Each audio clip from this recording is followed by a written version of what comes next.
जय हिंद दोस्तों। राग दरबारी उपन्यास सीरीज में आप सभी का बहुत स्वागत है। अगर आप इस चैनल पर नए हैं तो कृपया चैनल को सब्सक्राइब कर लीजिए और बेल आइकन जरूर प्रेस कर दीजिए।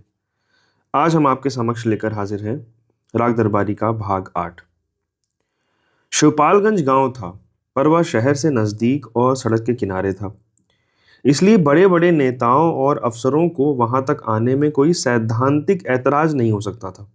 कुओं के अलावा वहां कुछ हैंडपंप भी लगे थे, इसलिए बाहर से आने वाले बड़े लोग प्यास लगने पर अपनी जान को खतरे में डाले बिना वहां का पानी पी सकते थे।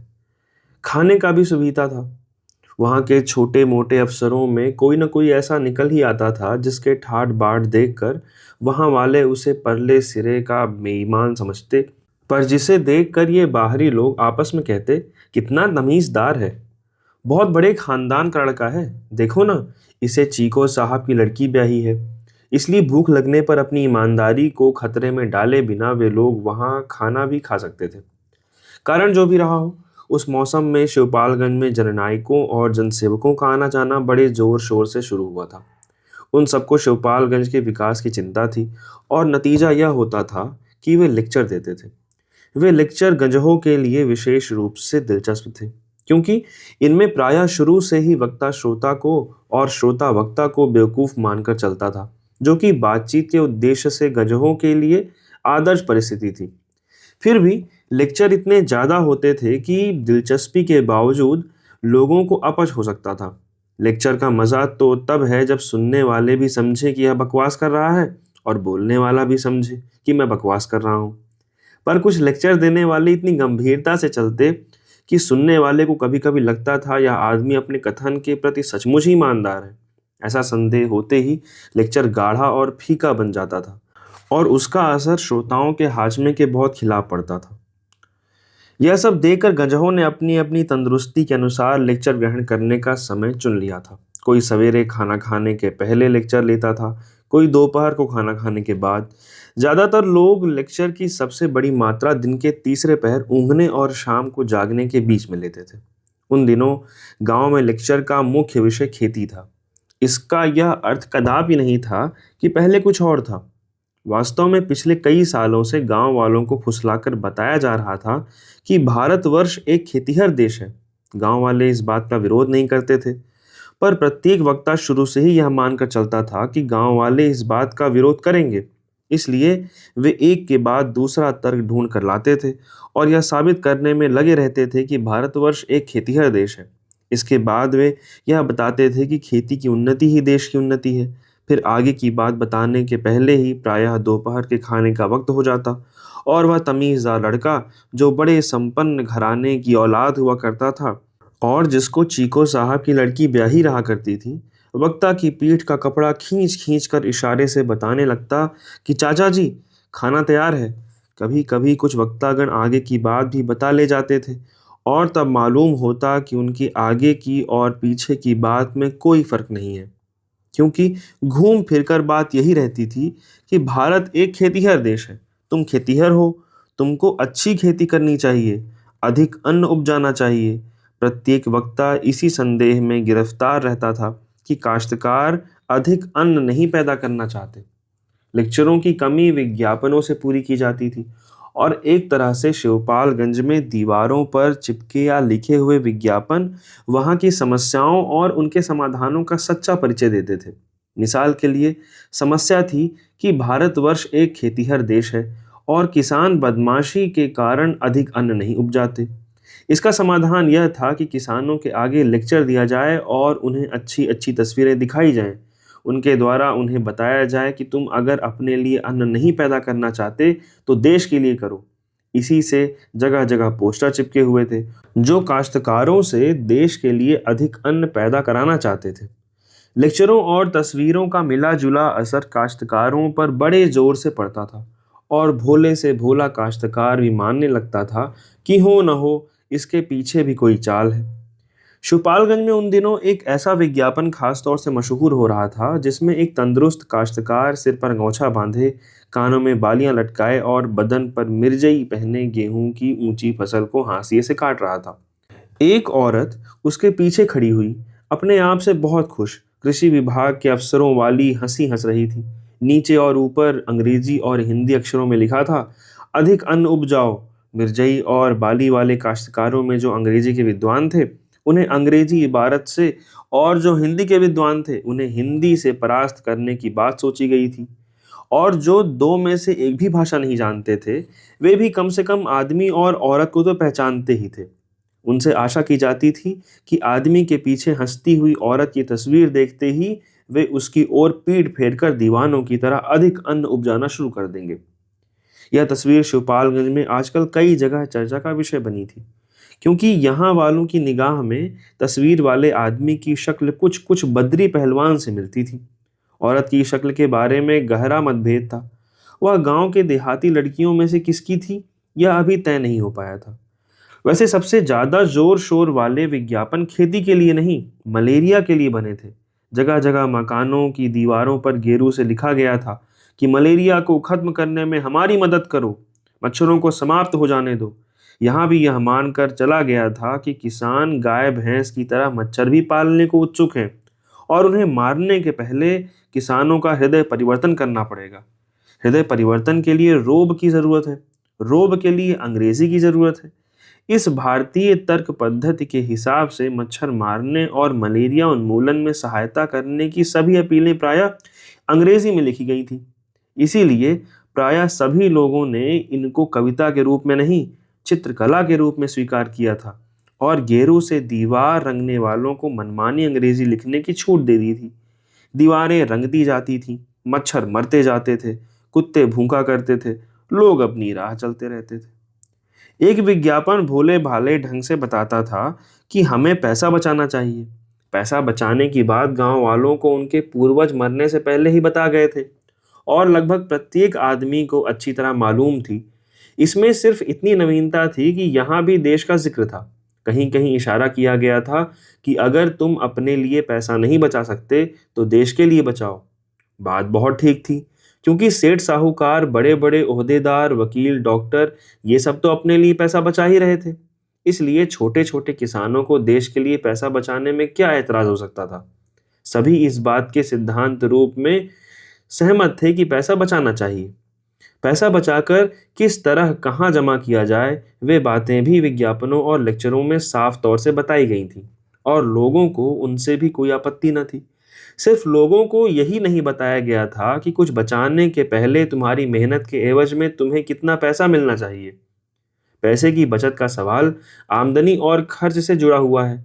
इस छोटी सी बात को छोड़कर बाकी सभी बातों पर इन विज्ञापनों में विचार कर लिया गया था, और लोगों ने इनको इस भाव से स्वीकार कर लिया था कि ये बेचारे दीवार पर चुपचाप चिपके हुए हैं, न दाना मांगते हैं न चारा, न कुछ लेते हैं न देते हैं। चलो इन तस्वीरों को छोड़ो यहीं। पर रंगनाथ को जिन विज्ञापनों ने अपनी ओर खींचा, वे पब्लिक सेक्टर के विज्ञापन न थे, प्राइवेट सेक्टर की देन थे। उनके प्रकट होने वाली बातें कुछ इस प्रकार थीं। उस क्षेत्र में सबसे ज्यादा व्यापक रोग दाद है। एक ऐसी दवा है जिसको दांत पर लगाया जाए तो उसे जड़ से आराम पहुंचता है। मुंह से खाया जाए तो खांसी जुकाम दूर होता है। बताशे में डालकर पानी से निगल लिया जाए तो हैजे में लाभ पहुंचता है। ऐसी दवा दुनिया में कहीं नहीं पाई जाती। उसके आविष्कारक अब भी जिंदा हैं। यह विलायत वालों की शरारत है कि उन्हें आज तक नोबेल पुरस्कार नहीं मिला है। इस देश में और भी बड़े बड़े डॉक्टर हैं जिनको नोबेल पुरस्कार नहीं मिला है। एक कस्बा जहानाबाद में रहते हैं, और उन्हें चूंकि वहां बिजली आ चुकी है, इसलिए वे नामर्दी का इलाज बिजली से करते हैं। अब नामर्दों को परेशान होने की जरूरत नहीं है। एक दूसरे डॉक्टर जो कम से कम भारतवर्ष में तो मशहूर हैं ही, बिना ऑपरेशन के अंड वृद्धि का इलाज करते हैं। और यह बात शिवपालगंज में किसी भी दीवार पर तारकोल के हरूफ में लिखी हुई पाई जा सकती थी। वैसे बहुत से विज्ञापन बच्चों में सूखा रोग, आंखों की बीमारी और पेचिश आदि से भी संबद्ध हैं, पर असली रोग संख्या में कुल 3 ही हैं: दाद, अंड वृद्धि और नामर्दी। और इनके इलाज की तरकीब शिवपालगंज के लड़के अक्षर ज्ञान पा लेने के बाद ही दीवारों पर अंकित लेखों के सहारे जानना शुरू कर देते हैं। विज्ञापनों की इस भीड़ में वैद्य जी का विज्ञापन नवयुवकों के लिए आशा का संदेश अपना अलग व्यक्तित्व रखता है। वह दीवारों पर लिखे नामर्दी का बिजली से इलाज जैसे अश्लील लेखों के मुकाबले में नहीं आता था। वह छोटे छोटे नुक्कड़ों, दुकानों और सरकारी इमारतों पर जिनके पास पेशाब करना और जिन पर विज्ञापन चिपकाना मना था, टीन की खूबसूरत तख्तियों पर लाल हरे अक्षरों में प्रकट होता था और सिर्फ इतना कहता था, नवयुवकों के लिए आशा का संदेश। नीचे वैद्य जी का नाम था और उनसे मिलने की सलाह थी। एक दिन रंगनाथ ने देखा, रोगों की चिकित्सा में एक नया आयाम जुड़ रहा है। सवेरे से ही कुछ लोग एक दीवार पर बड़े बड़े अक्षरों में लिख रहे हैं, बवासीर। शिवपालगंज की उन्नति का लक्षण था।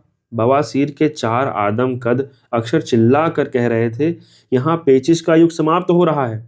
मुलायम तबीयत, दफ्तर की कुर्सी, शिष्टतापूर्ण रहन सहन, 24 घंटे चलने वाले खान पान और हल्के परिश्रम का युग धीरे धीरे संक्रमण कर रहा है और आधुनिकता के प्रतीक जैसे बवासीर सर्वव्यापी नामर्दी का मुकाबला करने के लिए मैदान में आ रही है। शाम तक वह दैत्याकार विज्ञापन एक दीवार पर रंग बिरंगी छाप छोड़ चुका था और दूर दूर तक ऐलान करने लगा था, बवासीर का शर्तिया इलाज। देखते देखते 4-6 दिन में ही सारा जमाना बवासीर और उसके शर्तिया इलाज के नीचे दब गया। हर जगह वही विज्ञापन चमकने लगा। रंगनाथ को सबसे बड़ा अचंभा तब हुआ जब उसने देखा, वही विज्ञापन एक दैनिक समाचार पत्र में आ गया है। यह समाचार पत्र रोज 10 बजे दिन तक शहर से शिवपालगंज आता था और लोगों को बताने में सहायक होता था कि स्कूटर और ट्रक कहाँ भिड़ा। अब्बासी नामक कथित गुंडे ने इरशाद नामक कथित सब्जी फरोश पर कथित छुरी से कहाँ कथित रूप से वार किया। रंगनाथ ने देखा कि उस दिन अखबार के पहले पृष्ठ का एक बहुत बड़ा हिस्सा काले रंग में रंगा हुआ है और उस पर बड़े बड़े सफेद अक्षरों में चमक रहा है, बवासीर। अक्षरों की बनावट वही है जो यहाँ दीवारों पर लिखे विज्ञापन में है। उन अक्षरों ने बवासीर को एक नया रूप दे दिया था, जिसके कारण आसपास की सभी चीजें बवासीर की मातहती में आ गई थीं। काली पृष्ठभूमि में अखबार के पन्ने पर चमकता हुआ बवासीर दूर से ही आदमी को अपने में समेट लेता था। यहाँ तक कि सनीचर, जिसे बड़े बड़े अक्षर पढ़ने में भी आंतरिक कष्ट होता था, अखबार के पास खिंच आया और उस पर निगाह गड़ा कर बैठ गया। बहुत देर तक गौर करने के बाद वह रंगनाथ से बोला, वही चीज है। इसमें अभिमान की खनक थी। मतलब यह था कि शिवपालगंज की दीवारों पर चमकने वाले विज्ञापन कोई मामूली चीज नहीं है। ये बाहर अखबारों में छपते हैं और इस तरह जो शिवपालगंज में है वही बाहर अखबारों में है। रंगनाथ तख्त पर बैठा रहा। उसके सामने अखबार का पन्ना तिरछा होकर पड़ा था। अमेरिका ने एक नया उपग्रह छोड़ा था। पाकिस्तान भारत सीमा पर गोलियां चल रही थी। गेहूं की कमी के कारण राज्यों का कोटा कम किया जाने वाला था। सुरक्षा समिति में दक्षिण अफ्रीका के कुछ मसलों पर बहस हो रही थी।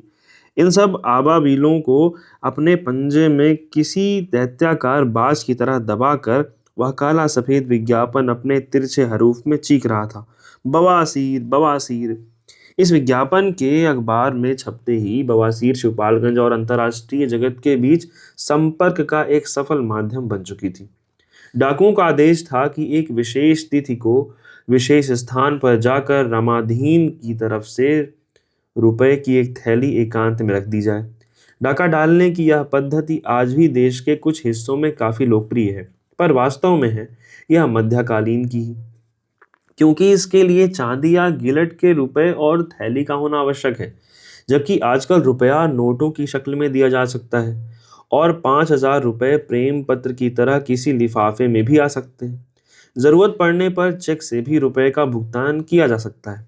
इन कारणों से परसों रात अमुक टीले पर 5,000 रुपए की एक थैली रखकर चुपचाप चले जाओ, यह आदेश मानने में व्यावहारिक कठिनाइयां हो सकती हैं।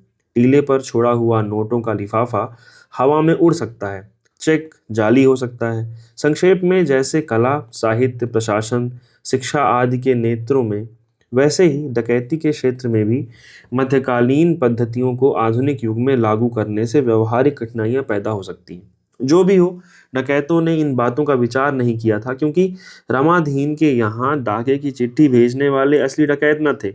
उन दिनों गांव सभा और कॉलेज की राजनीति को लेकर रामाधीन, भीखम खेड़वी और वैद्य जी में कुछ तनातनी हो गई थी। अगर शहर होता और राजनीति ऊंचे दर्जे की होती तो ऐसे मौके पर रामाधीन के खिलाफ किसी महिला की तरफ से पुलिस में यह रिपोर्ट आ गई होती कि उन्होंने उसका शीलभंग करने की सक्रिय चेष्टा की। पर महिला के सक्रिय विरोध के कारण वे कुछ नहीं कर पाए और वह अपना शील समूचा का समूचा लिए हुए सीधे थाने आ गए। पर यह देहात था जहां अभी महिलाओं के शीलभंग को राजनीतिक युद्ध में हैंड ग्रेनेड की मान्यता नहीं मिली थी। इसलिए वहां पर कुछ पुरानी तरकीबों का ही प्रयोग किया गया था और बाबू रामाधीन के ऊपर डाकुओं का संकट पैदा करते हुए उन्हें कुछ दिन तिलमिलाने के लिए छोड़ दिया गया था। पुलिस, रामाधीन, भीखम खेड़वी और वैद्य जी का पूरा गिरोह ये सभी जानते थे कि डाके की चिट्ठी फर्जी है। ऐसी चिट्ठियां कई बार कई लोगों के पास आ चुकी थी। इसलिए रामाधीन पर यह मजबूरी नहीं थी कि वह नियत तिथि और समय पर रुपए के साथ टीले पर पहुंच ही जाए। चिट्ठी फर्जी न होती तब भी रामाधीन शायद चुपचाप रुपया न देने के मुकाबले घर पर डाका डलवाना ज्यादा अच्छा समझते।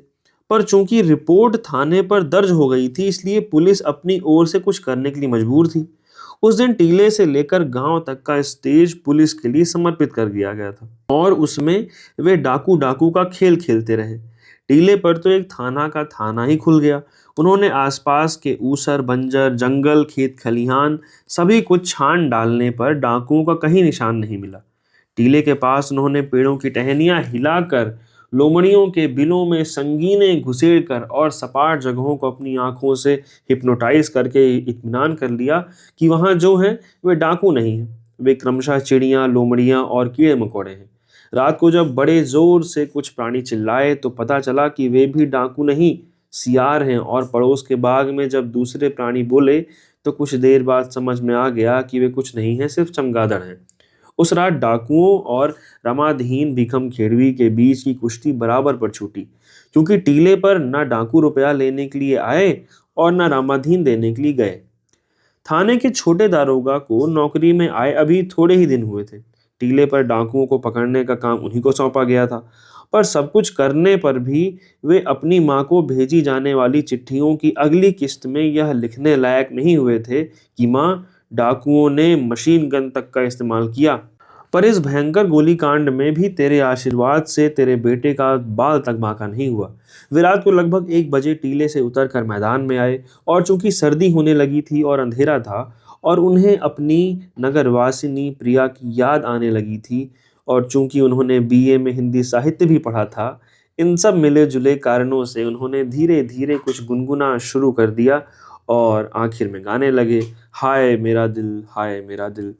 तीतर के दो आगे तीतर, तीतर के दो पीछे तीतर वाली कहावत को चरितार्थ करते उनके आगे भी 2 सिपाही थे और पीछे भी। दारोगा जी गाते रहे और सिपाही सोचते रहे कि कोई बात नहीं, कुछ दिनों में ठीक हो जाएंगे। मैदान पार करते करते दारोगा जी का गाना कुछ बुलंदी पर चढ़ गया और साबित करने लगा कि जो बात इतनी बेवकूफ़ी की है और कहीं नहीं जा सकती, वह बड़े मज़े से गाई जा सकती है। सड़क पास आ गई थी। सड़क पास आ गई थी। वहीं एक गड्ढे से अचानक आवाज आई, कन्फर्म है सरफला। दरोगा जी का हाथ अपने रिवॉल्वर पर चला गया। सिपाहियों ने ठिठक कर राइफलें संभाली। तब तक गड्ढे ने दोबारा आवाज दी, कन्फर्म है सरफला। एक सिपाही ने दरोगा जी के कान में कहा, गोली चल सकती है, पेड़ के पीछे हो लिया जाए हुजूर। पेड़ उनके पास से लगभग 5 गज की दूरी पर था। दारोगा जी ने सिपाही से फुसफुसाकर कहा, तुम लोग पेड़ों के पीछे हो जाओ, मैं देखता हूं। इतना कहकर उन्होंने कहा, गड्ढे में कौन है? जो कोई भी हो बाहर आ जाओ। फिर एक सिनेमा में देखे दृश्य को याद करके उन्होंने बात जोड़ी, तुम लोग घिर गए हो, तुम आधे मिनट में बाहर ना आए तो गोली चला दी जाएगी। गड्ढे में थोड़ी देर खामोशी रही, फिर आवाज आई, मरफर गरफले सरफला गरफुली चरफारन वाली। प्रत्येक भारतीय जो अपना घर छोड़कर बाहर निकलता है भाषा के मामले में पत्थर हो जाता है। इतनी तरह की बोलियां उसके कानों में पड़ती हैं कि बाद में हार कर वह सोचना ही छोड़ देता है कि यह नेपाली है या गुजराती। पर इस भाषा ने दरोगा जी को चौकन्ना बना दिया और वे सोचने लगे कि क्या मामला है। इतना तो समझ में आता है कि इसमें कोई गाली है, पर यह क्यों नहीं समझ में आता कि यह कौन सी बोली है। इसके बाद ही जहां बात समझ से बाहर होती है वहां गोली चलती है।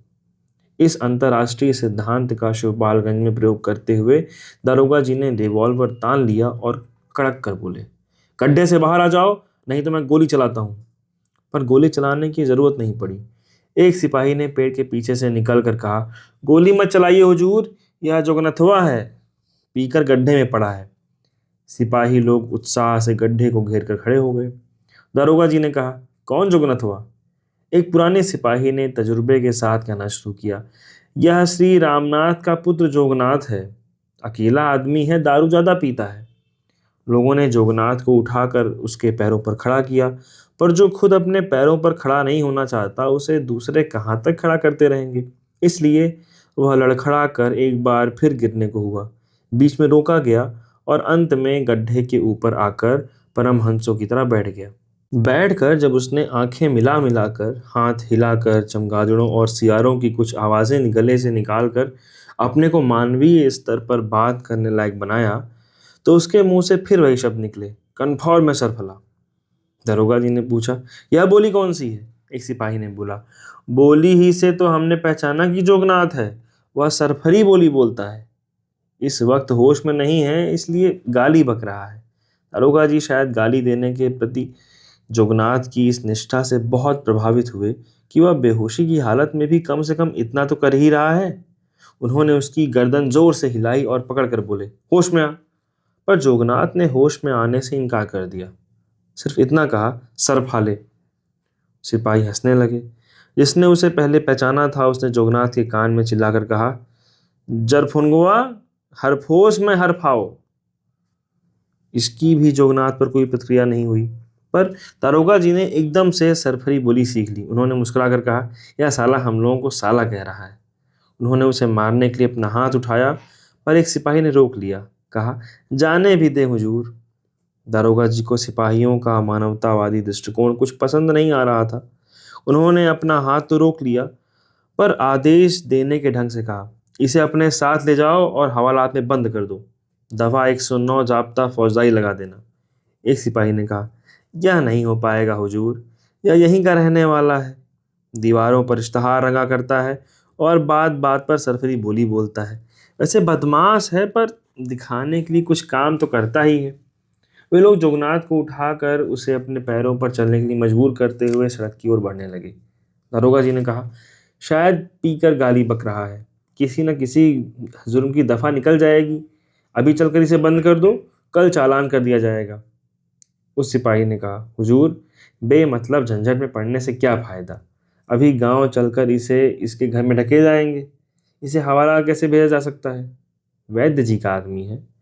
दरोगा जी नौकरी में नए थे, पर सिपाहियों का मानवतावादी दृष्टिकोण अब वे एकदम समझ गए। वे कुछ नहीं बोले। सिपाहियों से थोड़ा पीछे हटकर वे फिर अंधेरे, हल्की ठंडक, नगर वासिनी प्रिया और हाय मेरा दिल से संतोष खींचने की कोशिश करने लगे। कोऑपरेटिव यूनियन का गबन बड़े ही सीधे साधे ढंग से हुआ था। सैकड़ों की संख्या में रोज होते रहने वाले गबनों की अपेक्षा इसका यही सौंदर्य था कि यह शुद्ध गबन था। इसमें ज़्यादा घुमाव फिराव न था, न इसमें जाली दस्तखतों की ज़रूरत पड़ती थी, न फर्जी हिसाब लगाया जाता था, न नकली बिल पर रुपया निकाला गया है। ऐसा गबन करने और ऐसे गबन को समझने के लिए किसी टेक्निकल योग्यता की नहीं, केवल इच्छा शक्ति की ज़रूरत थी। कोऑपरेटिव यूनियन का एक बीज गोदाम था जिसमें गेहूं भरा हुआ था। एक दिन यूनियन का सुपरवाइजर रामस्वरूप 2 ट्रक साथ में लेकर बीज गोदाम में आया। ट्रकों पर गेहूं के बोरे लाद दिए गए थे और दूर से देखने वाले लोगों ने समझा कि यह तो कोऑपरेटिव में रोज होता ही रहता है। उन्हें पड़ोस के दूसरे बीज गोदाम में पहुंचाने के लिए रामस्वरूप खुद एक ड्राइवर के बगल में बैठ गया और ट्रक चल पड़े। सड़क से एक जगह कच्चे रास्ते पर मुड़ जाने से 5 मील आगे दूसरा बीज गोदाम मिल जाता, पर ट्रक उस जगह नहीं मुड़े, वे सीधे चले गए। यहीं से गबन शुरू हो गया। ट्रक सीधे शहर की गल्ला मंडी में पहुंच गए। वहां गेहूं के बोरे उतार कर दोनों ट्रक गबन के बारे में सब कुछ भूल गए और दूसरे दिन आसपास के क्षेत्र में पूर्वतः कोयला और लकड़ी ढोने लगे। रामस्वरूप का उसके बाद काफी दिन तक पता नहीं चला और लोगों ने विश्वास कर लिया कि गेहूं बेचकर कई हजार रुपए जेब में भरकर वह बंबई की ओर भाग गया है। यह पूरी घटना स्थानीय थाने में गबन की एक रिपोर्ट की शक्ल में आ गई और बकौल वैद्य जी के कांटा सा निकल गया। पर यूनियन के डायरेक्टर ने कल शहर जाकर एक ऐसा दृश्य देखा जिससे पता चला कि रामस्वरूप ने वे रुपए खर्च करने के लिए बंबई को नहीं, अपने इलाके के शहर को ही प्राथमिकता दी है। डायरेक्टर साहब यूं ही सिर्फ शहर देखने के मतलब से शहर देखने गए थे। इन अवसरों पर और कार्यक्रमों के साथ उनका कम से कम एक स्थायी कार्यक्रम होता था। किसी पार्क में पहुंचना, किसी पेड़ के नीचे बेंच पर बैठना, लैया चना चबाना, रंगीन फूलों और लड़कियों को ध्यान पूर्वक देखना और किसी कम उम्र छोकरे के सिर पर तेल मालिश करना। जब वे इस कार्यक्रम की आखिरी मद पर पहुंचे तो एक घटना हुई। वे उस समय पेड़ के नीचे बेंच पर बैठे थे। उनकी आंखें मुदी हुई थीं और उनके सिर पर छोकरे की पतली और मुलायम उंगलियां तिड़ तिड़ तिड़ की आवाज निकाल रही थीं। लड़का उल्लास के साथ उनके बालों पर तबले के कुछ टेढ़े मेढ़े बोल निकाल रहा था और वे आंखें मूंदे अफसोस के साथ सोच रहे थे कि शायद वह तेल मालिश का कार्यक्रम जल्दी खत्म कर देगा। एक बार उन्होंने आंख खोलकर पीछे की ओर गर्दन घुमाने की कोशिश की, पर तेल मालिश का असर उसमें इतनी अफसरी आ गई थी कि वह घूमी ही नहीं।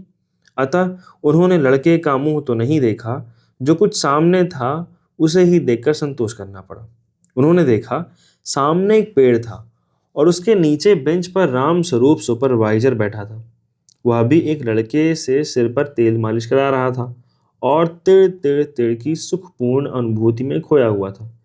दोनों पक्ष उस समय परमहंसों की भाव से अपने अपने जगत में तल्लीन थे। शांतिपूर्ण सह अस्तित्व के लिए यह आदर्श स्थिति थी। अतः उन्होंने एक दूसरे के मामले में हस्तक्षेप नहीं किया। लगभग 15 मिनट वे अपनी अपनी बेंच पर अच्छे पड़ोसियों की तरह बैठे हुए एक दूसरे को देखकर भी अनदेखा करते रहे। फिर देह तोड़कर दोनों पक्ष उठ खड़े हुए और अपने अपने मालिशकर्ता को यथोचित पारिश्रमिक देकर उन्हें दोबारा वहीं मिलने के लिए प्रोत्साहित करके पंचशील के सिद्धांतों के अनुसार वे अपने अपने रास्ते लग गए। शिवपालगंज की ओर लौटते समय डायरेक्टर को जान पड़ने लगा कि मालिश के सुख के पीछे उन्होंने कोऑपरेटिव आंदोलन के साथ विश्वासघात किया है। उन्हें याद आया कि रामस्वरूप फरार है और पुलिस उसकी तलाश में है। अगर वे रामस्वरूप को पकड़वा दें तो गबन का मुकदमा चल निकलता, शायद उनका नाम अखबार में भी छपता। यह सब सोचकर वे दुखी हुए। उनकी आत्मा उनको कुरेदने लगी। अतः वापस आते ही आत्मा के संतोष के लिए वे वैद्य जी से मिले और हिंगवाष्टक चूर्ण की एक पुड़िया फाँक कर उनसे बोले, मुझे आज पार्क में ऐसा आदमी दिखाई दिया था जो बिल्कुल रामस्वरूप जैसा था। वैद्य जी ने कहा, होगा, कुछ आदमियों की आकृतियां एक सी होती हैं। डायरेक्टर को लगा कि इतने से उनकी आत्मा उनका पीछा न छोड़ेगी। थोड़ी देर इधर उधर देखकर उन्होंने कहा, मैंने तभी सोचा था कि हो न हो यह रामस्वरूप ही है। वैद्य जी ने डायरेक्टर पर अपनी आंखें गड़ा दी। उन्होंने फिर कहा, रामस्वरूप ही था। मैंने सोचा कि यह साला यहाँ क्या कर रहा है। मालिश करा रहा था। तुम वहाँ क्या कर रहे थे? डायरेक्टर ने अनमने ढंग से कहा, मैं थक कर एक पेड़ के नीचे आराम कर रहा था। वैद्य जी ने कहा, अरे तो उसी समय पुलिस को सूचना देनी थी। डायरेक्टर थोड़ी देर सोचते रहे, फिर सोच समझकर बोले, मैंने सोचा कहीं रामस्वरूप यह जान न जाए कि उसे देख लिया गया है, इसीलिए पुलिस को इत्तला नहीं की। गबन का अभियुक्त बंबई में नहीं बल्कि 15 मील की दूरी पर ही है और तेल मालिश कराने के लिए उसका सिर अब भी कंधों पर सही सलामत रखा है। इस सूचना ने वैद्य जी को उलझन में डाल दिया। डायरेक्टरों की बैठक बुलाना जरूरी हो गया। पूरी बात उन्होंने खाली पेट सुनी थी। उसे भंग पीकर भी सुना जा सके, इसलिए बैठक का समय सायंकाल के लिए रखा गया। शनिचर पृथ्वी पर वैद्य जी को एकमात्र आदमी और स्वर्ग में हनुमान जी को एकमात्र देवता मानता था और दोनों से अलग अलग प्रभावित था। हनुमान जी सिर्फ लंगोटा लगाते हैं, इस हिसाब से शनिचर भी सिर्फ अंडरवियर से काम चलाता था। जिस्म पर बनियान वह तभी पहनता जब उसे सज धज कर कहीं के लिए निकलना होता। यह तो हुआ हनुमान जी का प्रभाव। वैद्य जी के प्रभाव से वह किसी भी राह चलते आदमी पर कुत्ते की तरह भौंक सकता था। पर वैद्य जी के घर का कोई कुत्ता भी हो तो उसके सामने वह अपनी दुम हिलाने लगता था। यह दूसरी बात है कि वैद्य जी के घर पर कुत्ता नहीं था और शनिचर के दुम नहीं थी। उसे शहर की हर चीज में और इसलिए रंगनाथ में काफी दिलचस्पी थी। जब रंगनाथ दरवाजे पर होता, शनिचर भी उसके आसपास देखा जा सकता था। आज भी यही हुआ। वैद्य जी कोऑपरेटिव यूनियन की बैठक में गए थे। दरवाजे पर सिर्फ रंगनाथ और शनिचर थे। सूरज डूबने लगा था और जाड़े की शाम के साथ हर घर से उठने वाला कसेला धुआं मकानों के ऊपर लटक गया था। कोई रास्ते पर खटखट करता हुआ निकलता। किसी भी शारीरिक विकार के लिए हम भारतीयों के मन में जो सात्विक घृणा होती है, उसे थूक कर बाहर निकालते हुए सनीचर ने कहा, लंगड़ावा जा रहा है साला, थू। कहकर वह उछलता हुआ बाहर चबूतरे पर आ गया और वहां मेढक की तरह बैठ गया। रंगनाथ ने पुकार कर कहा, लंगड़ हो क्या? वह कुछ आगे निकल गया था। आवाज सुनकर वह वहीं रुक गया और पीछे मुड़कर देखते हुए बोला, हाँ बापू, लंगड़ ही हूं। मिल गई नकल? रंगनाथ के इस सवाल का जवाब सनीचर ने दिया, नकल नहीं, इन्हें मिलेगा सिकहर। उसी में एक टांग लटकाकर झूला करेंगे। लंगड़ पर इसका कोई असर नहीं हुआ। वहीं से उसने पुकार कर कहा, नकल तो नहीं मिली बापू, आज नोटिस बोर्ड पर ऐतराज छपा है। क्या हुआ, फिर से फीस कम पड़ गई क्या? फीस नहीं बापू, वह अपनी बात को सुनाने के लिए चिल्ला रहा था। इस बार मुकदमे के पते में कुछ गलती है। प्रार्थी के दस्तखत गलत खाने में हैं। तारीख के ऊपर 2 अंक एक में मिल गए हैं। एक जगह कुछ कटा है, उस पर दस्तखत नहीं है। बहुत गलती निकाली गई है। रंगनाथ ने कहा, वे दफ्तर वाले बड़े शरारती हैं, कैसी कैसी गलतियां निकालते हैं। जैसे गांधी जी अपनी प्रार्थना सभा में समझा रहे हों कि हमें अंग्रेजों से घृणा न करनी चाहिए। उसी वजह पर लंगड़ ने सिर हिलाकर कहा, नहीं बापू, दफ्तर वाले तो अपना काम करते हैं, सारी गड़बड़ी अर्जीनवीस ने की है। विद्या का लोप हो रहा है, नए नए अर्जीनवीस गलत फलत लिख देते हैं। रंगनाथ ने मन में इतना तो मंजूर कर लिया कि विद्या का लोप हो रहा है, पर लंगड़ के बताए हुए कारण से वह सहमत नहीं हो सका। वह कुछ कहने जा रहा था, तब तक लंगड़ ने जोर से कहा, कोई बात नहीं बापू, कल दरखास्त ठीक हो जाएगी। वह खट खट खट करता चला गया। सनीचर ने कहा, जाने किस किस देश के बांगड़ सिपालगंज में इकट्ठा हो रहे हैं। रंगनाथ ने उसे समझाया, सब जगह ऐसा ही है, दिल्ली का भी यही हाल है। वह सनीचर को दिल्ली के किस्से सुनाने लगा।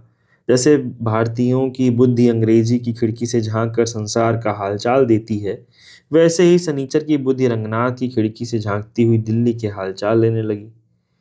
दोनों कुछ देर उसी में अटके रहे। अंधेरा हो चला था, पर अभी हालत ऐसी नहीं थी कि आंख के सामने खड़े हुए आदमी और जानवर में तमीज न की जा सके। वैद्य जी की बैठक में एक लालटेन लटका दी गई। सामने रास्ते से 3 नौजवान जोर जोर से ठहाके लगाते हुए निकले।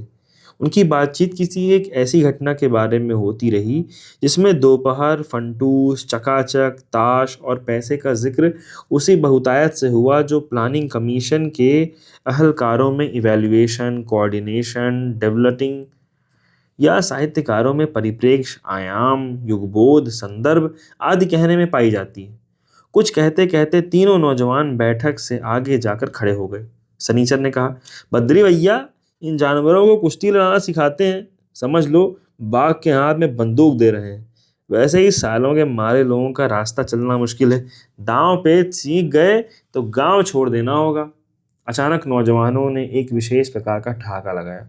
सब वर्गों की हंसी और ठहाके अलग अलग होते हैं। काफी हाउस में बैठे हुए साहित्यकारों का ठहाका कई जगहों से निकलता है। वह किसी के पेट की गहराई से निकलता है, किसी के गले, किसी के मुंह से, और उनमें से एकाध ऐसे भी रह जाते हैं जो सिर्फ सोचते हैं कि ठहाका लगाया क्यों गया है। डिनर के बाद कॉफी पीते हुए छके हुए अफसरों का ठहाका दूसरे ही किस्म का होता है। वह ज्यादातर पेट की बड़ी ही अंदरूनी गहराई से निकलता है।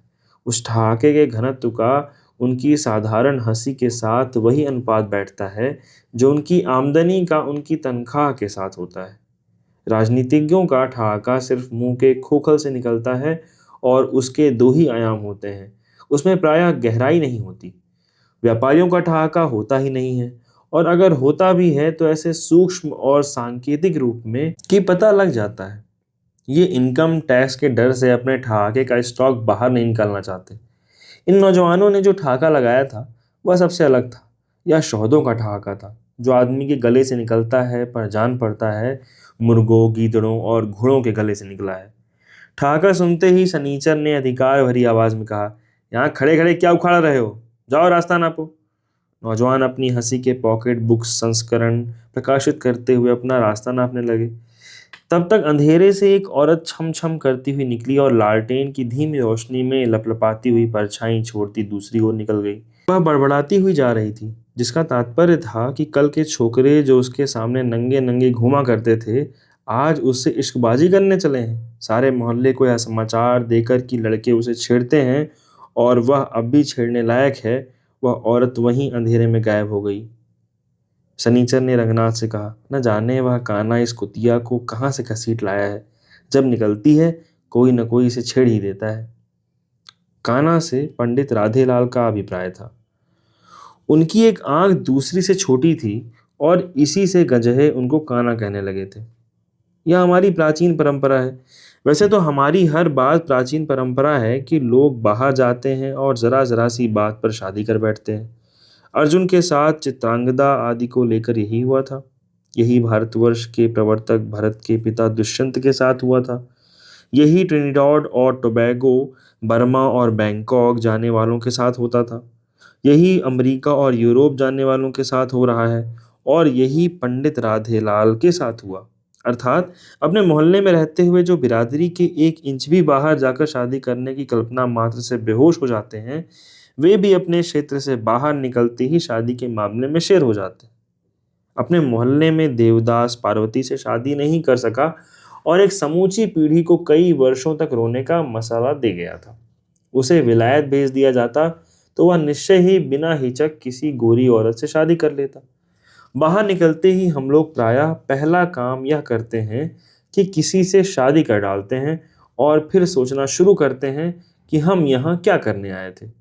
तो पंडित राधेलाल ने भी, सुना जाता है, एक बार पूरब जाकर कुछ करना चाहा था, पर 1 महीने में ही वे इस कुतिया से शादी करके शिवपालगंज वापस लौट आए।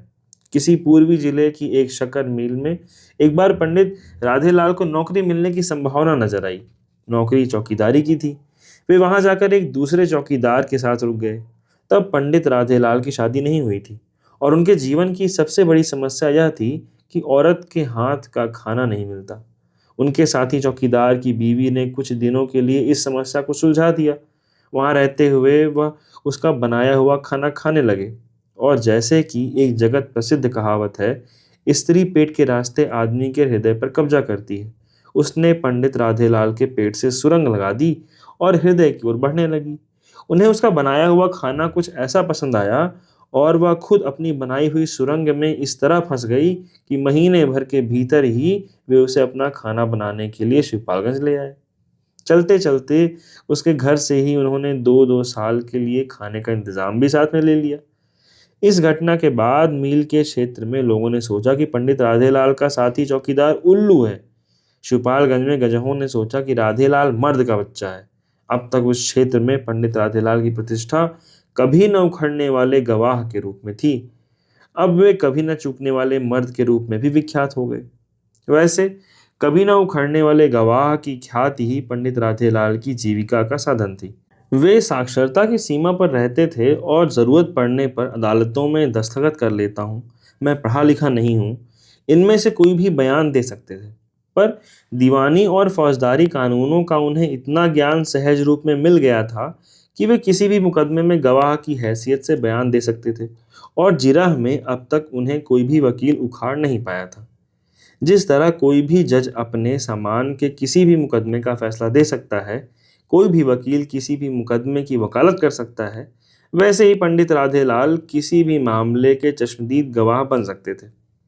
संक्षेप में, मुकदमेबाजी की जंजीर में वे भी जज, वकील, पेशकार आदि की तरह एक अनिवार्य कड़ी थे कि जिस अंग्रेजी कानून की मोटर पर चढ़कर हम बड़े गौरव के साथ रूल ऑफ लॉ की घोषणा करते हुए निकलते हैं, उसके पहियों में वे टाइराइड की तरह बंधे हुए उसे मनमाने ढंग से मोड़ते चलते थे। एक बार इजलास में खड़े होकर जैसे ही वे शपथ लेते, गंगा कसम, भगवान कसम, सच सच कहेंगे, वैसे ही विरोधी पक्ष से लेकर मजिस्ट्रेट तक समझ जाते कि अब यह सच नहीं बोल सकता। पर ऐसा समझना बिल्कुल बेकार था, क्योंकि फैसला समझ से नहीं, कानून से होता है। और पंडित राधेलाल की बात समझने में चाहे जैसी लगे, कानून पर खरी उतरती थी। पंडित राधेलाल की जो भी प्रतिष्ठा रही हो, उनकी प्रेयसी की स्थिति बिल्कुल साफ थी। वह भाग कर आई थी, इसलिए कुतिया थी। लोग उससे मजाक कर सकते थे और यह हमेशा समझकर चल सकते थे कि उसे मजाक अच्छा लगता है। यह शिवपालगंज के नौजवानों का सौभाग्य था कि कुतिया ने भी उसको निराश नहीं किया। उसे सचमुच ही मजाक अच्छा लगता था और इसी से मजाक होने पर छूटते ही गाली देती थी, जो कि गजहों में आत्माभिव्यक्ति का बड़ा जनप्रिय तरीका माना जाता था। सनीचर रंगनाथ को पंडित राधेलाल का किस्सा बड़े ही नाटकीय ढंग से सुना रहा था। तभी उन तीनों नौजवानों में से एक बैठक के दरवाजे पर आकर खड़ा हो गया। वह नंगे बदन था। उसके जिस्म पर अखाड़े की मिट्टी लगी हुई थी। लंगोटों की पट्टी कमर से पैरों तक हाथी के सूंड की तरह लटकी हुई थी। उन दिनों शिवपालगंज में लंगोटा पहनकर चलने वालों में यही फैशन लोकप्रिय हो रहा था। सनीचर ने पूछा, क्या मामला है छोटे पहलवान? पहलवान ने शरीर के जोड़ों पर दांत खुजलाते हुए कहा, बद्री भैया, आज अखाड़े में नहीं आए। कहाँ लपक गए? लपक कहाँ जाएंगे, इधर उधर कहीं होंगे। कहाँ होंगे? यूनियन का सुपरवाइजर गेहूं लदवा कर भाग गया है। उसी की मीटिंग यूनियन में हो रही है। बद्री भी गए होंगे। पहलवान ने लापरवाही से चबूतरे पर थूक दिया। कहा, बद्री भैया, मीटिंग में बैठकर क्या अंडा देंगे? सुपरवाइजर को पकड़कर एक धोबी बाट मारते, उसी में साला टें हो जाता। मीटिंग सीटिंग में क्या होगा? रंगनाथ को बात पसंद आ गई। बोला, क्या तुम्हारे यहाँ मीटिंग में अंडा दिया जाता है? पहलवान ने इधर से किसी सवाल की आशा न की थी। उन्होंने कहा, अंडा नहीं देंगे तो क्या बाल उखाड़ेंगे? सब मीटिंग में बैठकर राणों की तरह फाएं फाएं करते हैं। काम धाम के वक्त खूंटा पड़कर बैठ जाते हैं। रंगनाथ को हिंदी भाषा के इस विशेष रूप का ज्ञान न था। उसने मन में सोचा, लोग यूं ही कहा करते हैं कि हमारी भाषा में सशक्त शब्दों की कमी है। यदि हिंदी के विद्वानों को छोटे पहलवान की तरह अखाड़े में 4 महीने रखा जाए तो व्यक्तिगत असुविधा के बावजूद वे वहां की मिट्टी के जर्रे जर्रे से इस तरह के शब्दकोश निकालने लगेंगे। रंगनाथ ने अब छोटे पहलवान को आदर की निगाह से देखा। इत्मीनान से बात करने के मतलब से कहा, अंदर आ जाओ पहलवान। बाहर कौन गाज गिर रही है? हम यहीं चुर्रेट हैं। इतना कहकर छोटे पहलवान ने बातचीत में कुछ आत्मीयता दिखाई। पूछा, तुम्हारे क्या हाल है रंगनाथ बाबू? रंगनाथ पहलवान से अपने बारे में ज्यादा बात नहीं करना चाहता था। दोनों वक्त दूध बादाम पीने और कसरत करने की बात कॉफी हाउसों में भले ही लोगों की उत्सुकता न जगाए, पर छोटे पहलवान के लिए यह विषय पूरी रात पार करने को काफी था। रंगनाथ बोला, हम तो बिल्कुल फिट हैं पहलवान, अपने हाल बताओ। इस सुपरवाइजर को गेहूं बेचने की क्या जरूरत पड़ी? पहलवान ने फिर नफरत के साथ चबूतरे पर थूका, लंगोट की पट्टी को आगे खींचकर कसा और इस प्रकार असफल चेष्टा से यह शुभेच्छा प्रकट की कि वह नंगा नहीं है। इसके बाद अपने को रंगनाथ की समकक्षता में लाकर बोला, अरे गुरु, कहा है तन पर नहीं लगता, पान खाएं अलबत्ता, वही हाल है। लखनऊ में दिन रात फुटफेरी करता है तो बिना मसाले की फुटफेरी कैसी? गेहूं तो बेचेगा ही। यह फुटफेरी क्या चीज़ है? पहलवान हंसा। फुटफेरी नहीं समझे? वह ससुरा बड़ा लासेबाज था। तो लासेबाजी कोई हंसी ठट्ठा है? बड़े बड़ों का गूदा निकल जाता है। जमुना पार की रियासत तक इसी से तिड़ी बिड़ी हो गई। देसी विश्वविद्यालयों के लड़के अंग्रेजी फिल्म देखने जाते हैं। अंग्रेजी बातचीत समझ में नहीं आती, फिर भी बेचारे मुस्कुराकर दिखाते रहते हैं कि वे सब समझ रहे हैं, और फिर बड़ा मज़ेदार है। ना समझी के माहौल में रंगनाथ भी उसी तरह मुस्कुराता रहा। पहलवान कहता रहा, गुरु, इसी राम स्वरूप सुपरवाइजर की नक्शेबाजी में पहले से देख रहा था। बद्री पहलवान ने मैंने एक तभी कह दिया था कि उस्ताद यह लखनऊ लासेबाजी की फिराक में जाता है। तब तो बद्री उस्ताद भी कहते थे कि टाएं टाएं न कर छोटू, साला आग खाएगा तो अंगार हगेगा। अब वह आग भी खा गया और गेहूं भी तिड़ी कर ले गया। पहले तो वैद महाराज भी छिपाए बैठे रहे। अब जब पानी का हगा उतरा आया है तो यूनियन के दफ्तर में बैठकर फुसर फुसर कर रहे हैं। सुना है प्रस्ताव पास करेंगे। प्रस्ताव ना पास करेंगे घंटा। गल्ला गोदाम का सब गल्ला तो रामस्वरूप निकाल ले गया। अब जैसे प्रस्ताव पास करके ये सब कुछ उखाड़ लेंगे। रंगनाथ ने कहा, बद्री से तुमने बेकार ही बात की। बैद जी से अपना शुभा बताते तो वह तभी सुपरवाइजर को यहाँ से हटवा देते। अरे गुरु, मुंह ना खुलवाओ। बैद जी तुम्हारे मामा है, पर हमारे कोई बाप नहीं लगते। सच्ची बात ठांस दूंगा तो कलेजी में कल आएगी। हाँ। सनीचर ने कहा, छोटू पहलवान, आज बहुत छान कर चले हो क्या? बड़ी रंगबाजी झाड़ रहे हो। छोटू पहलवान बोले, रंगबाजी की बात नहीं बेटा, मेरा तो रोआ रोआ सुलग रहा है। जिस किसी की दुम उठाकर देखो मादा ही नजर आता है। वैद महाराज के हाल हमसे ना कहलाओ। उनका खाता खुल गया तो भब्बक जैसा निकल आएगा, मुदना भी मुश्किल हो जाएगा। यही रामस्वरूप रोज वैद जी के मुंह में मुंह डालकर 3-13 की बातें करता था, और जब 2 ठेला गेहूं लदवा कर रफू चक्कर हो गया तो 2-3 दिन से टिटिला रहे हैं। हम भी यूनियन में हैं, कह रहे थे प्रस्ताव में चलकर हाथ उठा दो। हम बोले कि हमसे हाथ ना उठवाओ महाराज, मैं हाथ उठाऊंगा तो लोग कांखने लगेंगे। हाँ, यही रामस्वरूप रोज शहर में घसड़ फसड़ करता घूमता है। उसे पकड़वा कर एक लक्खी मार में बंद कराते नहीं, कहते हैं कि प्रस्ताव कर लो। बद्री उस्ताद खुद बिलबिलाए हुए हैं, पर सगे बाप का मामला है, या जान खोलो तो लाज और वाह खोलो तो लाज। तब तक बैठक के सामने लोगों के आने की आवाजें सुनाई दी। चबूतरे का खद्दर की धोती कुर्ता, सदरी टोपी और चादर में भव्य मूर्ति वैद्य महाराज प्रकट हुए। उनके पीछे कई और चेले चपाड़े। बद्री पहलवान सबसे पीछे थे। चेहरा बिना तोबड़े की सहायता के ही तोबड़ा जैसा हो रहा था। उन्हें देखते ही छोटे ने कहा, उस्ताद, एक बड़ा फंटूस मामला है, बड़ी देर से बताने के लिए खड़ा हूँ। खड़े हो तो कौन पिघले जा रहे हो, क्या मामला है? कहकर बद्री पहलवान ने छोटे का स्वागत किया। गुरु शिष्य चबूतरे के दूसरे छोर पर बातचीत करने के लिए चले गए। वैद्य जी और 4-5 आदमी अंदर आ गए। एक ने इत्मीनान की बड़ी लंबी सांस खींची और खत्म होते होते एक सिसकी में बदल गई। दूसरा तख्त पर बैठ गया और उसने इतने जोर से जम्हाई ली कि पहले तो वह जम्हाई रही, पर आखिर में सीटी पर आकर खत्म हो गई।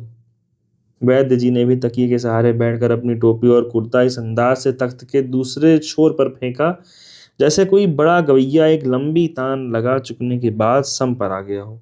यह स्पष्ट हो गया कि सभी लोग कोई बड़ा काम करके थकान उतारने की स्थिति में आ गए हैं। सनीचर बोला, महाराज बहुत थकान हो गई, तो एक बार छनवा दूं? वैद्य जी कुछ नहीं बोले। यूनियन के एक डायरेक्टर ने कहा, दोबारा तो वही यूनियन में छन चुकी है, बढ़िया माल दूधिया, अब घर चलने का नंबर है। वैद्य जी कुछ देर पूर्वतः चुप बैठे हुए दूसरों की बातें सुनते रहे। यह आदत उन्होंने तभी से डाल ली थी जब से उन्हें विश्वास हो गया था कि जो खुद कम खाता है दूसरों को ज्यादा खिलाता है, खुद कम बोलता है दूसरों को ज्यादा बोलने देता है, वही खुद कम बेवकूफ बनता है दूसरे को ज्यादा बेवकूफ बनाता है। फिर वे अचानक बोले, रघुनाथ, तुम्हारी क्या राय है? जिस तरह बिना बात बताए हुए वैद्य जी ने राय मांगी थी, उसी तरह बिना बात समझे हुए रघुनाथ ने कहा, जी, जो होता है अच्छा ही होता है। वैद्य जी मूछों ही मूछों में मुस्कुराए, बोले, तुमने बहुत उचित कहा। बद्री प्रस्ताव के विरुद्ध था, पर बाद में वह भी चुप हो गया। प्रस्ताव एकमत से पास हो गया। जो हुआ अच्छा ही हुआ। रघुनाथ को बाद में ध्यान आया कि वह अपनी राय यूं ही लुटा चुका है। उसने उत्सुकता पूर्वक पूछा, क्या प्रस्ताव किया आप लोगों ने? हम लोगों ने प्रस्ताव किया है कि सुपरवाइजर ने जो हमारी 8,000 रुपए की हानि की है उसकी पूर्ति के लिए सरकार अनुदान दे। रघुनाथ इस तर्क से लड़खड़ा गया, बोला, सरकार से क्या मतलब? गबन आपकी यूनियन के सुपरवाइजर ने किया और उसका हर्जाना सरकार दे तो कौन देगा? सुपरवाइजर तो अलक्षित हो चुका। हमने पुलिस में सूचना दे दी है, आगे सरकार का दायित्व है। हमारे हाथ में कुछ भी नहीं है, होता तो सुपरवाइजर को पकड़कर उससे गेहूं का मूल्य वसूल लेते। अब जो करना है सरकार करे, या तो सरकार सुपरवाइजर को बंदी बनाकर हमारे सामने प्रस्तुत करे या कुछ और करे। जो भी हो, यदि सरकार चाहती है कि हमारी यूनियन जीवित रहे और उसके द्वारा जनता का कल्याण होता रहे, तो उसे ही यह हर्जाना भरना पड़ेगा, अन्यथा यह यूनियन बैठ जाएगी। हमने अपना काम कर दिया, आगे का काम सरकार का है। उसकी अकर्मण्यता भी हम जानते हैं। वैद्य जी इतनी तर्कसंगत बातें कर रहे थे कि रंगनाथ का दिमाग चकरा गया। वे शासन की अकर्मण्यता, जनता का कल्याण, दायित्व आदि शब्द बार बार अपनी बात में ला रहे थे। रंगनाथ को यकीन हो गया कि नए जमाने में लोग जैसी भाषा समझते हैं, उसके मामा पुरानी पीढ़ी के होकर भी वैसी ही भाषा बोलना जानते हैं। बद्री पहलवान छोटे से बातचीत करके वापस आ गए थे। बोले, रामाधीन के यहाँ डाका तो नहीं पड़ा, पर इधर उधर चोरियां होने की खबर आई हैं। वे अपने बाप के सामने प्रायः अदब से बोलते थे। यह बात भी उन्होंने इस तरह से कही जैसे छोटे और उनके बीच की बात का यही निष्कर्ष था और उसे बताना उनका कर्तव्य था। वैद्य जी ने कहा, चोरी डकैती सर्वत्र यही सुन पड़ता है, देश रसातल को जा रहा है। बद्री पहलवान ने इसे अनसुना करके, जैसे कोई हेल्थ इंस्पेक्टर हैजे से बचाव के उपाय बता रहा हो, जनसाधारण से कहा, पूरे गांव में चोरी की चर्चा है, जागते हुए सोना चाहिए। सनीचर ने उछल कर अपना आसन बदला और पूछा, जागते हुए कैसे सोया जाता है पहलवान? बद्री ने सीधी आवाज में कहा, टिपिर टिपिर मत करो, मुझे आज मजाक अच्छा नहीं लग रहा है। चबूतरे पर जाकर अंधेरे में छोटे पहलवान के पास खड़े हो गए। शुक्रिया। यह भाग यहीं समाप्त होता है। हम फिर आपके सामने लेकर हाजिर होंगे इसका अगला भाग। धन्यवाद।